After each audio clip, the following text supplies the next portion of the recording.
এই green lettuce আপনারা select করে খেতে পারবেন। কাঁচা খেতে লাগবে। হ্যাঁ, কাঁচা খাবেন। এই পিছনটা কেটে দিন একটু। কাঁচা হবে না।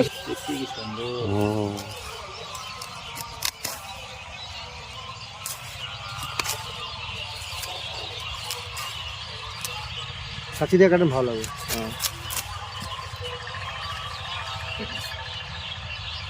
দাদাদিন বলছিল এটা নিয়ে প্রপোজ করলে হ্যাঁ বলে দিও। হ্যাঁ, ন্যাচারাল বিউটি। কি বললো নামটা? লোলো লেটুস। লোলো লেটুস। খাবে ম্যাম খাবে এটা। ম্যাম খাবে দিতে হবে। আজকেই শেষ করতে হবে এমন কোনো মানে নেই তো। ওটা থেকে যাবে, ফ্রিজে রাখবে। হ্যাঁ, 2-3টে পাতা দিলে হয়ে যাবে। আর এই যত 4-5টা পাতা হলো একটা পাতা কি 2টো পাতা দিলে হয়ে যাবে, ফ্রিজে থেকে যাবে। যখন ইচ্ছে বের করে খেয়ে যাবে। শুকিয়ে গেলে অসুবিধা নেই, শুকিয়ে কোনো খাওয়া যাবে।